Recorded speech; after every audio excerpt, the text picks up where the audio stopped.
Chapter 1. The Man in the Rain, approximately 5,000 words in a single paragraph format, emotionally engaging and designed for video storytelling. It was a stormy Thursday evening when Clara Matthews, a soft-spoken nurse in her early 30s, left the night shift at Willow Creek Hospital and stepped out into the kind of rain that felt like it could wash away memories. The streets were nearly deserted, headlights blurred by sheets of water and windshields smeared with hurried wiper blades. Her coat was too thin for this kind of weather, and her umbrella flipped in the wind before she gave up on it entirely. She rushed toward her old Corolla parked at the edge of the hospital lot, when suddenly, through the cascade of rain and the haze of a flickering streetlight, she saw something, or rather someone. A man, hunched over near the bus stop, soaked to the bone, clutching his side as if in pain. Something about him stopped her mid-step. Most people would have ignored him, thinking he was drunk or just another homeless wanderer. But Clara wasn't most people. She had seen too much suffering, too many people alone in their worst moments. Without hesitation, she rushed to him, kneeling beside his collapsed figure. "Sir, are you okay?" she asked, her voice barely audible over the storm.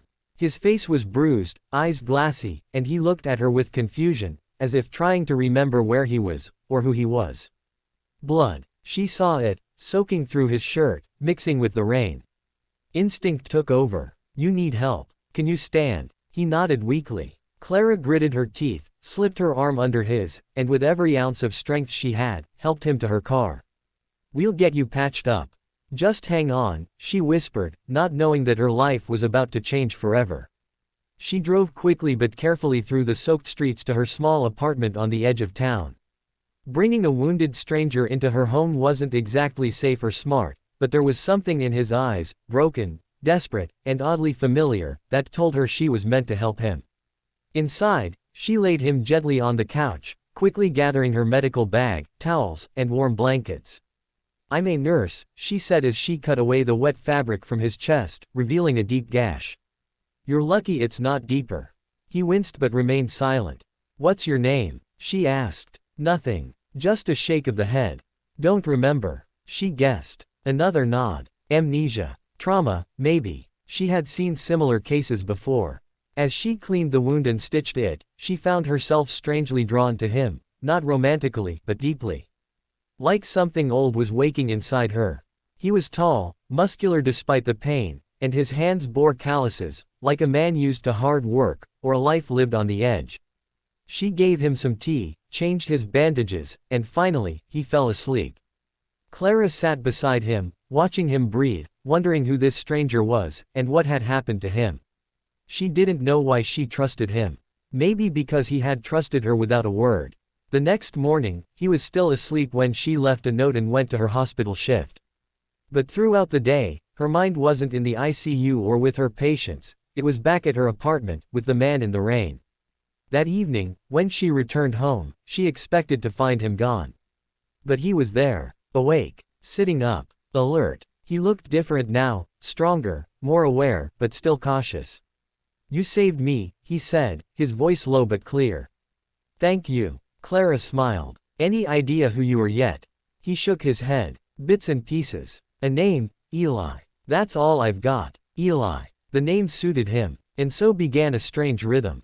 Days passed. He healed. Slowly. His memories didn't return, not fully, but flashes came.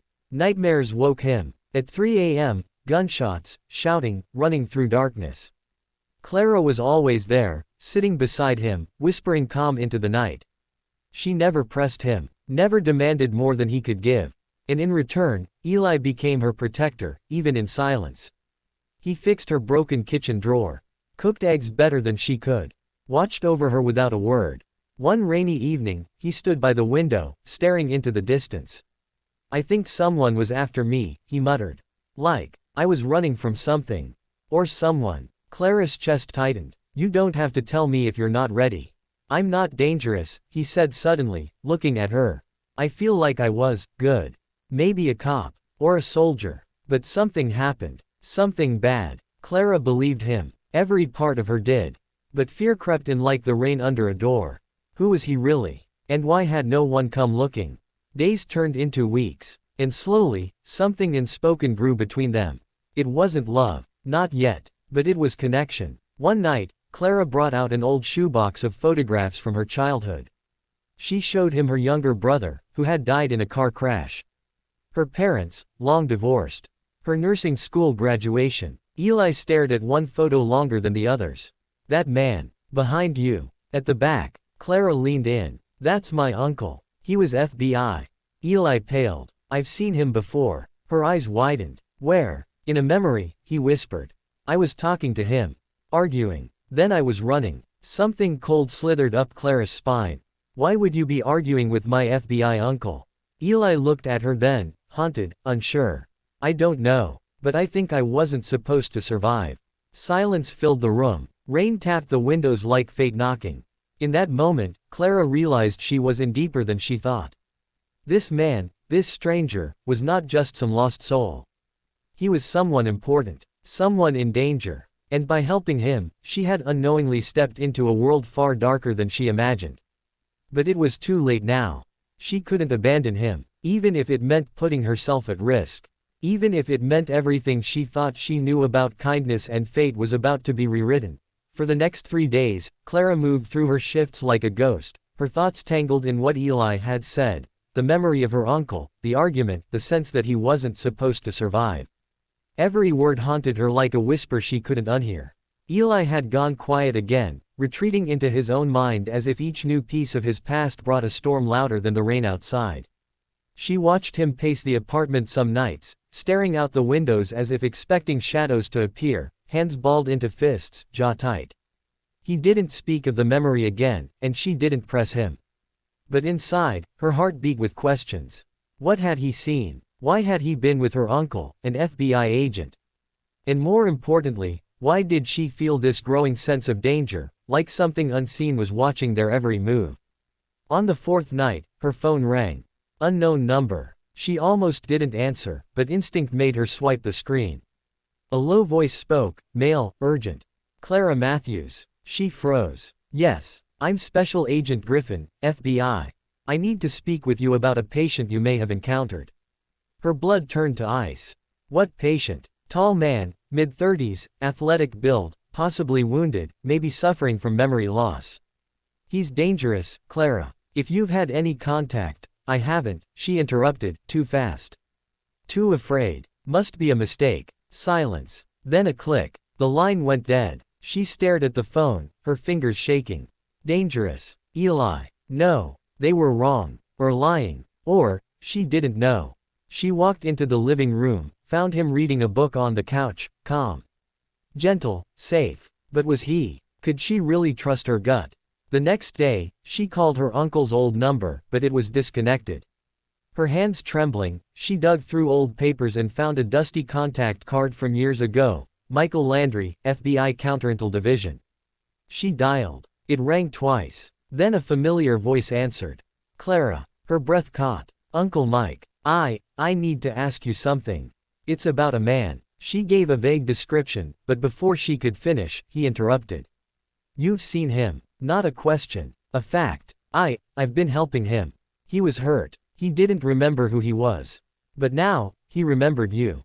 Said you were arguing. Silence stretched. Then, with a grim tone, he said, Clara. Listen to me carefully. That man's name is Elijah Cross. He was one of our own. Until everything went to hell.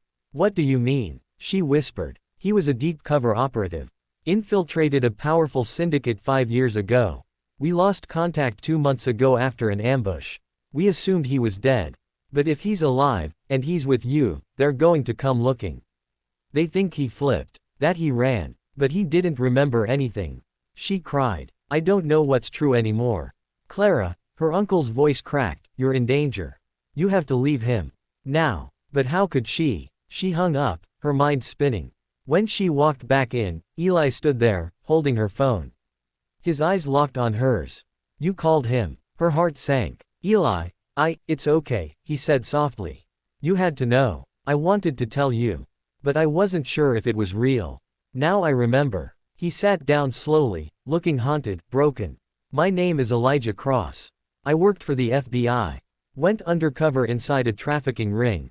The kind that buys people, smuggles children, destroys lives. I was in too deep. My last assignment, it went bad. Someone sold me out. My cover was blown. They tried to kill me. I barely escaped. I must have blacked out. You found me before they did. But the FBI said you might have turned, she whispered. That you were dangerous. His eyes met hers, raw with pain. Maybe I am. I've done things I can't forget. But I never betrayed them. Never. Clara wanted to believe him. She did believe him. But trust wasn't enough anymore. The storm had caught up to them. That night, a black car parked across the street. No one got out. It just sat there, humming like a growl beneath the rain. Clara saw it from her window. So did Eli. They've found me, he said, pulling the curtain shut. We have to run. Run where? She asked, panic rising. Somewhere safe. Somewhere I can finish what I started. He looked at her, fierce and desperate. They're not just after me. They're after what I know. I stole something, evidence. I hid it before they could find it. If we get it back, I can clear my name. End this. But I can't do it alone. Why me? She asked, tears slipping down her cheeks. Because you saved me, he said, stepping closer. You saw me when I was broken. And you didn't walk away. Against every instinct, she nodded. Okay. Let's go. They left in the dead of night, the rain like a curtain behind them. For 2 days they drove through backroads, changing motels, using fake names. At last, they arrived at an old storage facility on the edge of a city she didn't recognize. Eli punched in a code and opened a rusted locker. Inside was a metal briefcase. He opened it slowly, revealing a hard drive, documents, photos, proof of everything. Names, faces, transactions, FBI agents who were compromised, judges who took money. Clara gasped. This is explosive, which is why they want me dead. As they stared at the files, headlights flared outside. Too late. They'd been tracked. Run, Eli said, pushing the drive into her hands. Get this to your uncle. No matter what. What about you? I'll hold them off. No, she cried. I won't leave you. He grabbed her face, eyes burning. You saved me once. Let me save you now. The door exploded. Gunfire rang out. Clara ran, tears blinding her, clutching the evidence. Behind her, she heard the chaos. And then, nothing. She made it to a nearby station, breathless, sobbing, thrusting the drive into a police officer's hands. Get this to Michael Landry. FBI. Within hours, everything changed. Federal agents swarmed the facility. The ring was exposed. Names arrested. Operations shut down. Her uncle met her at dawn. You did it, he whispered. But where's Elijah? Clara looked at him, broken. I don't know. Weeks passed. Eli was never found. Official reports listed him as missing in action. Presumed dead. But Clara never believed that. She returned to her quiet apartment. Her hospital. Her old life. But she wasn't the same.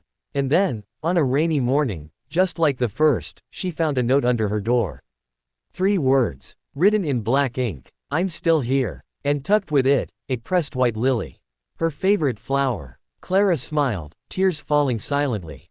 Somewhere, Elijah Cross was still out there. Watching. Waiting. And maybe, just maybe, fate would bring them together again. It had been 117 days since that night. Since the gunfire, the escape, the evidence, the storm. And yet Clara still woke up every morning half expecting to find Eli sitting on her couch, sipping coffee the way he used to, his eyes watching her like she was the only steady thing in his shattered world. But all she had now was the note, those 3 chilling, beautiful words, I'm still here, and a single pressed lily, white as the moon, now kept inside the pages of her nursing textbook like a sacred promise. She couldn't sleep anymore, not properly. Not after everything. The FBI shut down the ring. Dozens were arrested. Her uncle had been promoted and praised for his niece's bravery. News reporters tried to chase her down for interviews, but she turned them all away. How could she talk about what had happened when the most important part of the story was missing, when Eli had vanished like a whisper into the dark? But Clara wasn't the kind of woman to let questions go unanswered. So she started looking, quietly, carefully, visiting the places he might have gone, checking aliases, digging through online forums, encrypted files, even tracing safe houses used by undercover agents. For weeks, she found nothing but silence and shadows. Until one night, she got a call from an untraceable number. A voice disguised through static. The lily means hope. It means he's watching over you. But they're still out there. The ones who didn't get caught. Before she could reply, the call ended. Her heart raced. Eli. It had to be him. But what did it mean? That he couldn't come back. That he was still running. That the war wasn't over. Clara sat alone on her bed, holding that note again, when the knock came at her door, 3 soft taps. She froze. No one should be there at midnight. Carefully, she peered through the peephole, and her knees nearly gave out. A woman stood there, soaked in rain, young, terrified, holding a duffel bag. Clara opened the door slowly. "Are you Clara Matthews?" The girl whispered. "He told me to find you." Clara pulled her inside, locking the door. "Who are you?" The girl collapsed on the couch, tears falling. "My name's Maya. I was part of the same ring. He saved me." "Eli?" Clara asked, her voice trembling.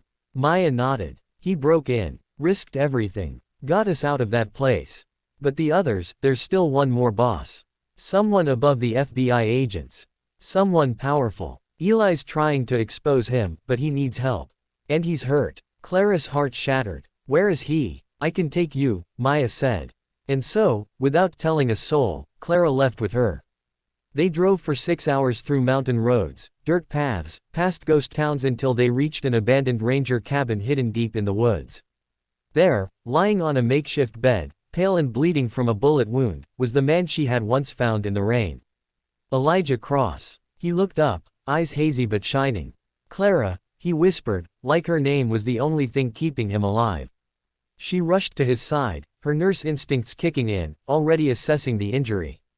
"Why didn't you call me sooner?" she asked, tears falling as she worked. "Because they're listening," he replied weakly. "Watching everything. I had to stay hidden. But I couldn't do it without you." Clara stitched his wound by lantern light, Maya holding the flashlight steady. Hours passed before Eli could even sit up. When he finally did, he told her everything. There was another name, Vincent Hale, a billionaire tech mogul who had secretly funded the trafficking network, laundering money through charity fronts and using political favors to silence investigations. "He's the head of the snake," Eli said. "The others we caught. They were just pawns." "But why are you still running?" Clara asked. "Because I've got something he wants." Eli reached into a bag and pulled out a black USB drive. "This has voice recordings, ledgers, everything. But if I upload it, they'll kill everyone involved. You, Maya, me. Then what do we do?" Clara whispered. "We go public," he said. "But we do it smart. Safe." Over the next 2 days, they crafted a plan. Clara contacted a journalist she trusted, an old friend from school now working at a major investigative outlet. The journalist agreed to meet, in secret. They passed over the files, gave her names, photos, tapes. The story was explosive, and once it went live, everything unraveled. Vincent Hale's empire collapsed. Arrests were made across the globe. Clara and Eli became symbols, not of revenge, but of rescue. Of fighting for those who couldn't. And yet, just as quietly as he had come into her life, Eli prepared to disappear again. "They'll keep hunting me," he said as they stood by the edge of the forest. "There will always be someone who wants me gone." Clara held his hand. "Then let them come. We'll face it together." He smiled, the first real smile she had seen since that rainy night. "You've saved me more than once, Clara Matthews. Maybe one day, I'll get to save you." "You already did," she replied. "You reminded me that kindness can still change the world." And with that, he pulled her into his arms, kissed her forehead, and walked away into the trees. No promises. No goodbyes. Just the quiet certainty of a story not quite finished. Weeks later, as Clara returned to her normal life, stronger now, more fearless, she received a package. No return address. Inside was a new note. "The rain brought us together. The truth set us free. But the world still needs more light. Keep being the light." Beneath it was a flash drive, with new evidence, new names, a new mission. And once again, a single white lily.